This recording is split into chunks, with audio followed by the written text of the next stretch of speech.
Hello, welcome back. Because the recent update allowed for 2 flashbangs during classic competitive games, I decided it was really time for me to do a tutorial on flashbangs. And what I'm going to tell you in this video is when you should flash and how you should throw them, and why certain flashbangs are effective and why other flashbangs are not. So that is what I'm going to tell you. I'm going to start with when should you flash, and what I see happening a lot is that people spawn on over there, and what you should always do is think what your flashbang does or what you want to achieve with a flashbang, because what often happens is that people, for example, walk here, they think, oh, I can flash long, they throw a flash long and decide to go towards mid. Now, what did that flashbang do? Absolutely nothing, because you do not follow up on it. If you do it like this, it's better, but by the time you get over here they might as well not be flashed, so one flashbang isn't enough. Now that's a good thing that we have 2 flashbangs now, so you can actually throw another flashbang over here, but the point I'm trying to make is what you should always do when you throw a flashbang is think about what do I want to achieve with a flashbang. Do I want to achieve that the enemy falls back from a certain position, which can be a very good point, but you have to know what you want to do with it. So simply flashing people isn't really the way to go, because you really do want to know why you are flashing them. Another thing when you should flash, and I don't see this happening enough, I've played with some really good players and even they don't always do it, but it's very important that you do it, is counter flashing. So for example on Inferno happens a lot that they flash over the roof. For example, you're standing here, not the best spot, but it's okay I guess, and you have an AWP or are aiming over there and you get flashed. It's very important to counter flash, because the enemy will be rushing. So for example, if I'm flashed over here, I have a weapon, I can fall back and throw a flashbang. I can all do this blind, and you should be able to do this blind because you know your own position and you know somewhat where you want to flash. It isn't very important that you throw exactly the best flashbang there is, but just counter flash, because if I counter flash, I've perhaps time to walk towards here if I'm blind. What it does is it flashes the opponent, which gives you your advantage back, or not really, but you were at a disadvantage because you were flashed and they weren't flashed. So now you're both flashed and then you get both vision at the same time, somewhat. But even more important I think is it gives the person who is, for example, standing over here, or perhaps standing over here, time to rotate, because it is you can't hold the spot by yourself, or if you have 2 people there, you can't hold it with 2 people against 5, so you need to rely on your team, but therefore you have to give your team the time to rotate, because you shouldn't want to do it alone. For example, if you have 2 people here and you kill 2 people but you also die with both of you, and it happens really fast, and the enemy can take position, for example inside or on spot, and it will be really difficult for other players on your team to retake the spot. So what you want to do is you want to actually prevent them from getting a hold of the spot. So that means that you have to counter flash and stay alive, so that your team can rotate, and if I know they are rushing, I can also throw a flashbang over here to flash them even further. So yeah, very important that you use them defensively as well as offensively. Now on to the most fun part I think, and that is talking about what makes a flashbang efficient. I think the efficiency of your flashbang depends on 2 things.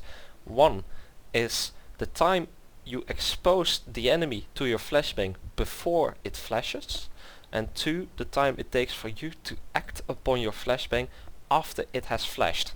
Those 2 things together make it how much time you get to do your thing while the opponent is flashed. And that is what you want. You want to flash your opponent and then do the thing you do the thing you want to do, get in position or kill them. So first of all, an example of a very good flashbang that is not useful at all. For you, I mean. If you throw it like this, Deploying flashbang. not like that, Throwing flashbang. like that, that's an amazing flashbang.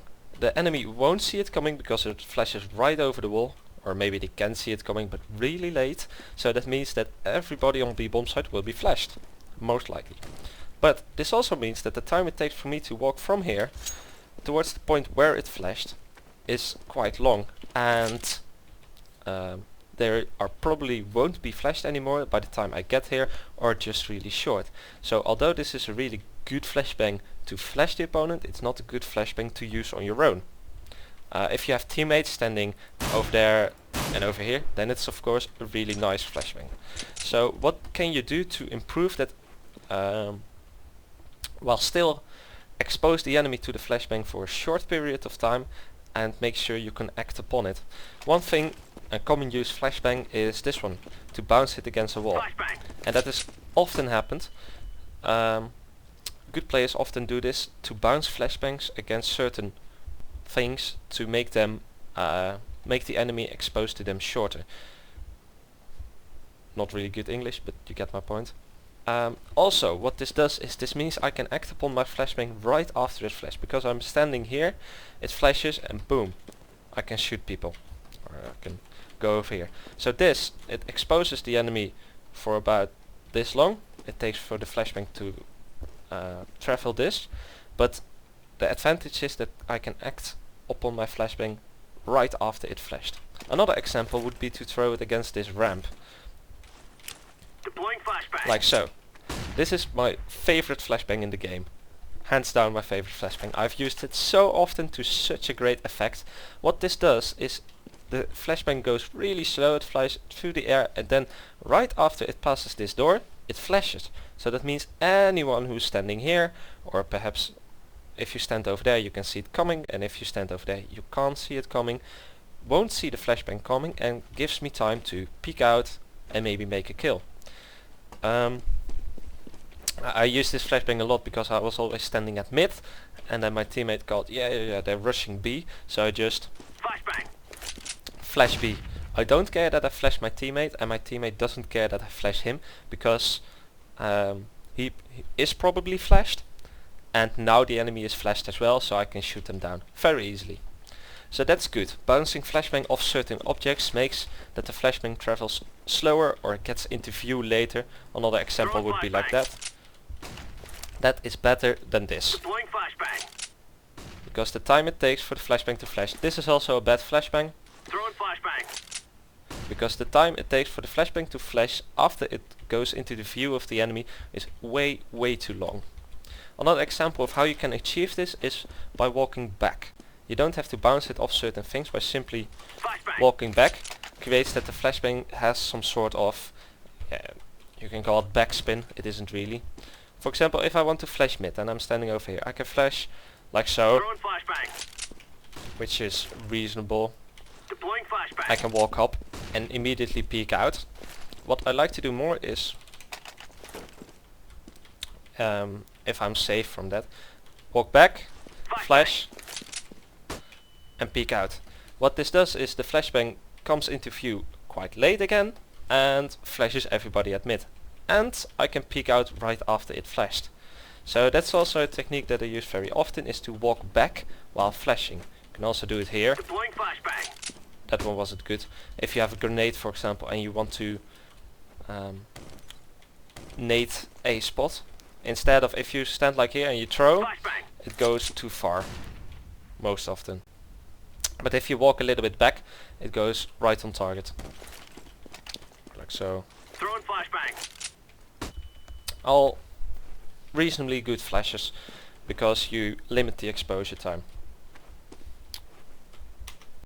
So yeah, the two flashbangs do not really change much to the game, but it changes a lot to the gameplay. You have to be aware that you have two flashbangs and you have to use them during the round, because a flashbang is so cheap. It only costs 200 and it buys you so much time and so much opportunity to do stuff. You can For example, I didn't cover this yet. If you're standing on a bomb site and you're a terrorist and the bomb is planted and you know somebody's coming short, you flash. Flashbang. You wait 5 seconds. Flash again. Flashbang. He can't do anything. He is just locked there and you wait again. This means the bomb has so much more chance of going off because you're delaying people from actually getting there. So just throw up your flashbangs if you're either defending the bomb or if you're the terrorist and you want to take a certain spot. Stuff like that. What you have to take in mind is that counter flashing is one of the most important things in the game. It gives you so much and it does not help you directly. Well, it does help you directly, but more it helps your team to actually do what they should do. And of course you have to keep in mind that every flashbang should have a purpose and you should think about, why do I want to use that flashbang? Is this a good thing? You don't want to throw them randomly at something because although you have 2 now, you still have only 2. So you should make the most of that. And of course if you can limit the exposure time of the flashbang, of the enemy to the flashbang, then you should always try to do that. And there are tons of ways to do that, like bouncing, like walking back and throwing it. But yeah, you should just improvise in certain situations. And of course pro teams use this a lot. They have standard flashbangs on Nuke, for example. If you jump and you throw them through the windows, those flashbangs are all very good and you can learn some of those as well and use them in your own play. So yeah, thanks for watching and I hoped I helped you a little bit.